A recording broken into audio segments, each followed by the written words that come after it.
Hello everyone. प्रत्येक वर्षी सीईटीच्या through हजारो मुलं ऍडमिशन घेतात आणि त्यापैकी काही मुलं अशी असतात की ज्यांना आपलं ड्रीम कॉलेज भेटलेलं असतं. काही मुलं अशी असतात की ज्यांना अपेक्षेपेक्षा खूप चांगलं कॉलेज भेटतं. याचाच अर्थ काय की बाबा सीईटी मध्ये पडले होते खूप कमी मार्क, म्हणजे जिथं मला 95% यायला पाहिजे होते तिथं मला 85 आले, 80% आले. तेही मला जे कॉलेज हवं होतं ते ते मला भेटलं. की अशी पण काही मुलं असतात आणि काही मुलं अशी असतात की ज्यांना जे कॉलेज पाहिजे होतं, जे ड्रीम कॉलेज असतं ते भेटत नाही. ठीक आहे. मी आज तुम्हाला हे सांगणार आहे की जेव्हा तुम्ही एखाद्या कॉलेजकडे बघता की बाबा ह्या कॉलेजला ऍडमिशन घेऊ का नको घेऊ, तर त्या कॉलेजमध्ये नक्की तुम्हाला काय बघायचंय, नक्की ते कॉलेजला मी काय म्हणतात जज कसं करू त्या कॉलेजला. ठीक आहे. तर सगळ्यात पहिल्यांदा काय असतं की हायेस्ट पॅकेज काय म्हणतात, ही सगळ्यात मिसलिडिंग गोष्ट आहे मला असं वाटतं. का? मी तुम्हाला आता एक्झाम्पल थ्रू समजवतो. समजा ए कॉलेज आहे आणि एक बी कॉलेज आहे. ठीक आहे. ए कॉलेजचा हायेस्ट पॅकेज गेलं 60 लॅक्स आणि बी कॉलेजचा हायेस्ट पॅकेज गेलं 28 लॅक्स फॉर सीएस ब्रांच. आपण आता सीएसच बोलू. दोन्हीमध्ये खूप फरक आहे. तुम्ही म्हणाल ऑब्व्हियसली मी ए चूज करणार. पण हे कधी हायेस्ट पॅकेज. आता ऍव्हरेज पॅकेज नावाची एक गोष्ट असते. तर आपण ऍव्हरेज पॅकेज बघू. ह्या कॉलेजला ऍव्हरेज पॅकेज आहे 4.8 आणि ह्या कॉलेजला ऍव्हरेज पॅकेज आहे 7.2. कळतोय फरक? 4.8 आणि 7.2 एलपीए. ठीक आहे. तर तुम्हाला हे पण बघायचं. तर तुम्हाला हे कुठं बघणार, तुम्ही कॉलेजच्या वेबसाईटला जा. प्रत्येक कॉलेजनं आपला प्लेसमेंटचा डाटा हा वेबसाईटवरती अपलोड केलेला असतो आणि तिथे तुम्हाला पीडीएफ फाईल असेल, वर्ड फाईल असेल किंवा त्यांनी डायरेक्ट वेबसाईटवरती डिस्प्ले केलेला असतो की बाबा आमचे यावर्षी एवढे मुलं प्लेसमेंटला बसले, त्याच्यापैकी एवढे प्लेस झाले, त्याच्यापैकी हायेस्ट पॅकेज ह्या कंपनीने मला एवढं दिलं. आता मग त्याच्यापैकी ऍव्हरेज पॅकेज मला किती, आमच्या कॉलेजच्या मुलांना ऍव्हरेज पॅकेज किती भेटलं हे पण त्यांनी मेन्शन केलेलं असतं. तर आता बघा, जर तुमच्याकडे दोन असे कॉलेजेस असतील ज्याच्यामध्ये 60-28 एवढा मोठा फरक आहे हायेस्ट पॅकेजमध्ये, पण 4.8 आणि 7.2, तर तुम्हाला ठरवायचं आहे की बाबा कोणतं कॉलेज घ्याल. ऑब्व्हियसली तुमचा आन्सर असणार आहे बरोबर. ठीक आहे. हे तुम्हाला कळालं की बाबा हायेस्ट पॅकेज बघू नका कधी. ऍव्हरेज पॅकेज बघा, किती मुलं प्लेस होत आहेत हे बघा. ठीक आहे. पुढचा पॉईंट काय आहे? Check the companies, not just package. आता मी असं तुम्हाला काय म्हणतोय, हा हे जे स्लाइड आहे ना, ही स्पेशली कोर ब्रांचेससाठी मी बनवलेली. का? आता मी तुम्हाला एक एक्झाम्पल देतो. समजा ए कॉलेज आहे. ए कॉलेजमध्ये 100 मुलं आहेत. ठीक आहे. 100 मुलांपैकी प्लेसमेंटला बसले 70. ठीक आहे. 70 मुलांनी प्लेसमेंटसाठी फॉर्म भरला, प्लेसमेंटला बसले आणि त्या 70 पैकी 65 मुलं प्लेस झाले. खूप चांगले. 70 बसले, 65 प्लेस झाले. खूप चांगला रेशो. पण ह्या 65 पैकी 58 टू 59 मुलं आयटी कंपनीमध्ये सिलेक्ट झाले. आणि ही ब्रांच कोणती आहे? मेकॅनिकल.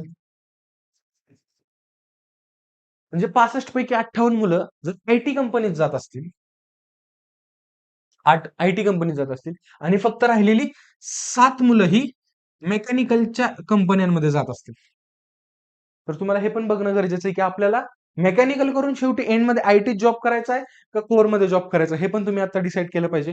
त्यामुळं कोणत्या कंपन्या येतात, कोणती कंपनी कोणत्या ब्रांचेसला प्राधान्य देते आणि कोणत्या मुलांना घेऊन जाते हे पण तुम्ही बघा. ठीक आहे. पुढचा पॉईंट काय? अक्रेडिटेशन. म्हणजे हे बघा, ह्याच्यामध्ये 3 पॉईंट्स दिलेत. एआयसीटीचा अप्रूव्हल लागतं, नॅक आणि एनबीए. ठीक आहे.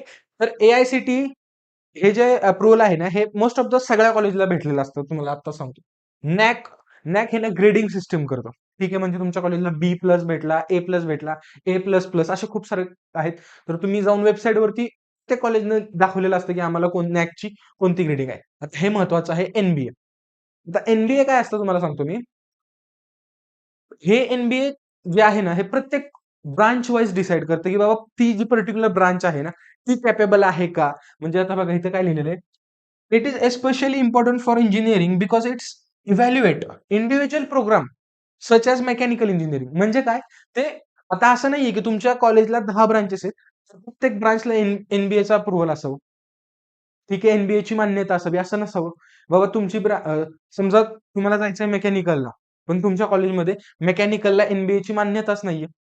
असं नाही की ते एनबीए ते अनऑफिशियली चालतंय का किंवा हे, पण ह्यांनी काय स्टँडर्ड सेट केलेले असतात की बाबा एवढ्या स्टँडर्ड वरती लॅब्स हव्या, तेवढी प्रोसिजर हवी, एवढे इक्विपमेंट्स हवे. प्रत्येक ब्रांचेससाठी वेगवेगळा क्रायटेरिया असतो. समजा मी आता तुम्हाला एक सिंपल एक्झाम्पल देतो. एका कॉलेजमध्ये एनबीए साठी तुम्हाला ऍडमिशन घ्यायचं मेकॅनिकलला. पण तिथं सिव्हिल, सीएस, आयटी ह्या सगळ्या ब्रांचेस आहेत ना, त्यांना एनबीए ची मान्यता आहे आणि मेकॅनिकलला नाहीये. ठीक आहे. तर विचार करावा. ह्या 3 गोष्टी महत्त्वाच्या आहेत. त्याच्यानंतर आहे फॅकल्टी आणि इंडस्ट्री कनेक्शन. मी तुम्हाला हा पॉइंट काय सांगतो तुम्हाला ह्या पॉइंटचं काय म्हणतात त्याला, महत्त्व आत्ता कळणार नाही. मी तुम्हाला आता एक एक्झाम्पल देतो. ज्यावेळेस आहे ना मी कॉलेजला होतो का नाही, त्यावेळेस आमचे जे हे होते जेव्हा तुम्ही कॉलेजला जाल ना, तेव्हा टीएनपी सेल असेल, ट्रेनिंग अँड प्लेसमेंट सेल. ठीक आहे. म्हणजे जे मुलांना ट्रेनिंगचं किंवा प्लेसमेंटचं काम करतं. त्याच्यामध्ये काही मुलं असतात, त्याचे जे डीन वगैरे असतात ते फॅकल्टी असते. मग ते जे फॅकल्टीचं जे कनेक्शन आहे समोरच्या कंपनीसोबत, ते कसं आहे? त्याच्यावरती ठरतं की बाबा कोणत्या कंपनी येणार कॉलेजेसला. जर आपल्या कॉलेजचा जो डीन आहे टीएनपीचा, त्या डीनचं आणि समोरच्या कंपनीचं कनेक्शनच चांगलं नसेल, तर ती कंपनी कधी येणार का आपल्या कॉलेजमध्ये? नाही. आणि मुलांना हे हे कधी कळणार तुम्हाला? हे कळणार जेव्हा तुम्ही तुमच्या कॉलेजच्या सीनियर्स सोबत बोलणार. जेव्हा त्या कॉलेजमधले ज्या कॉलेजला तुम्हाला जायचंय, तिथल्या एखाद्या व्यक्तीसोबत जेव्हा तुम्ही बोलणार, की "बाबा कंपन्या कशा येतात बाळा? दादा सांग आम्हाला. ताई आम्हाला सांग की बाबा कोणती कंपनी येते? आपल्या ब्रांचसाठी कोणती कंपनी येते? काय पॅकेज देते?" हे सगळे प्रश्न तुम्हाला विचारायचे आहेत. ठीक आहे. पुढचा प्रश्न. Questions to ask senior. Not प्रश्न, पुढं प्रश्न दिलेले आहेत मी. हे बघा आता आता मी तुम्हाला ह्या व्हिडिओमधनं सांगणार, की बाबा तुम्ही तुमच्या सीनियरला जाऊन हे विचारा, ते विचारा. त्याच्यापेक्षा मी इथं लिहिलं. तुम्ही हे जर तुम्हाला ह्या सगळ्या प्रश्नांची उत्तरं तुमच्या सॅटिस्फॅक्शनला भेटत असतील, जर तुम्हाला सॅटिस्फॅक्टरी असेल ना त्याचा आन्सर, तर बघा सगळ्यात पहिल्यांदा काय laboratory sessions are conducting properly. म्हणजे कॉलेजमध्ये ना प्रॅक्टिकल्स होतात. आता सीएस, आयटी, मेकॅनिकल वगैरे सीएस, आयटीसाठी प्रॅक्टिकल लॅब्स असतात त्यांच्या त्या कॉम्प्युटर लॅब. पण मेकॅनिकल कोर ज्या ब्रांचेस आहेत मेकॅनिकल, सिव्हिल इंजिनिअरिंग, सिव्हिल झालं, त्याच्यानंतर टेक्सटाईल झालं, केमिकल झालं. ह्यांच्या लॅब्स वेगवेगळ्या असतात. प्रत्येक सब्जेक्टसाठी वेगळी लॅब असू शकते. कळतंय का तुम्हाला? तर त्या लॅब्समध्ये जे प्रॅक्टिकल सेशन्स होतात, ते प्रॉपरली कंडक्ट केले जातात का ते फक्त बघा are practical genuine are only for attendance का फक्त ते नावापुरते? समजा आता लॅबोरेटरी आहे, सगळं आहे, शिक्षक आहे, पण त्याच्यामध्ये इक्विपमेंटच चालत नाहीये, मशीनच चालत नाहीये. आता समजा तुम्ही मेकॅनिकल घेतलं आणि तुम्हाला सीएनसी मशीन बद्दल तुम्हाला विचारलं तुम्ही जेव्हा प्लेसमेंट झालं. तुमच्या कॉलेजमध्ये सीएनसीची मशीन आहे, पण सीएनसीची मशीनच चालू नाहीये. मग अर्थ काय ती मशीन असण्याचा? काहीच अर्थ नाही. तुम्ही त्यातनं काहीच शिकणार नाही. ठीक आहे. पुढं काय विचारणार तुम्ही? How supportive are professor? हे बघा, हे का? ज्या मुलांना रिसर्चमध्ये वगैरे काम करायचं असतं ना, म्हणजे आता मी तुम्हाला एक एक्झाम्पल देतो. रिसर्च पेपर तुम्हाला सगळ्यांना माहिती आहे, की बाबा एखादा टॉपिक असतो. त्या टॉपिकवरती काही मुलं कॅल्क्युलेशन्स करतात, जे प्रोफेसर्स वगैरे असतात त्यांच्या अंडर आणि मग त्याच्यानंतर त्या कॅल्क्युलेशनच्या बेसिसवर एक रिसर्च पेपर करतात, डेव्हलप करतात. पण इंजिनिअरिंगमध्ये रिव्ह्यू पेपर नावाची सुद्धा एक कन्सेप्ट असते. म्हणजे तुम्ही तुमचा एक टॉपिक घ्या, समजा एक थर्मल पॉवर सेल हा एक टॉपिक आहे. ह्याच्यावरती तुम्ही 10-15 रिसर्च पेपर वाचले आणि त्या रिसर्च पेपरवरती तुम्ही तुमचा रिव्ह्यू लिहिला, की बाबा हां, मला हे कळलं, हे कळलं. मग तुमचे जर प्रोफेसर सपोर्टिव्ह असतील, तर तुमचा तो रिसर्च रिव्ह्यू पेपर आहे ना, तो पब्लिश पण करू शकतात. त्याच्याने तुम्हाला तुमच्या प्लेसमेंटमध्ये फायदा होणार, तुमच्या रिझ्यूममध्ये ते ॲड होणार. कंपनी जेव्हा तुम्ही इंटरव्ह्यूला जाणार, तेव्हा इम्प्रेशन चांगलं पडणार. ह्या सगळ्या गोष्टी असतात. त्यामुळे प्रोफेसर खूप महत्त्वाचे असतात. प्रोफेसर प्रोफेसर जर सपोर्टिव्ह असतील, तर तुमचं भविष्य काय म्हणतात त्याला, तुमचं फ्युचर जे आहे ना, ते चांगलं घडू शकतं. त्याच्यानंतर how many students were placed in last year in particular branch हे तर तुम्हाला वेबसाईटवरती कळून जाईल. ठीक आहे. पण व्हिच कंपनीज आर रिक्रुटिंग? कोणत्या कंपनी येतायत नक्की? हे तुम्हाला प्रश्न आहेत, ते तुम्हाला तुमच्या सीनियर्सला विचारायचे आहेत. तुम्हाला माहिती आहे की बाबा माझं पर्सेंटाइल आहे 70 टू 80 मध्ये 75 आहे, 80 पर्सेंटाइल आहे. जे पण व्हॉटएव्हर तुमचं पर्सेंटाइल असेल आणि मला पाहिजे मेकॅनिकल आणि मला हे कॉलेज भेटतंय अंदाजे. मी मागच्या वर्षीचा कट ऑफ पाहिला, सगळं पाहिलं. मग आता तुम्ही जेव्हा त्या कॉलेजला व्हिजिट करणार, कधी ॲडमिशन प्रोसेस सुरू होण्याच्या अगोदर. मग त्या कॉलेजला गेल्यानंतर तुम्हाला हे सगळे प्रश्न विचारायचे तिथल्या सीनियर लोकांना, तिथे जे असतील दादा त्यांना. Which companies are recruiting? ठीक आहे. How easy is to get internship? Internship पण महत्त्वाची असते. त्याच्यानंतर आहे आर प्रोजेक्ट्स आर एन्करेज म्हणजे फायनल इयरला प्रोजेक्ट्स असतात. कोणत्या-कोणत्या कॉलेजमध्ये प्रोफेसर्स आणि स्टाफ इतका चांगला असतो, ते तुम्हाला म्हणतात तुम्ही 3rd इयरला एक मायनर प्रोजेक्ट करा, फायनल इयरला एक मेजर प्रोजेक्ट करा. ते तुमच्या रिझ्यूमसाठी खूप चांगलं असतं. ठीक आहे.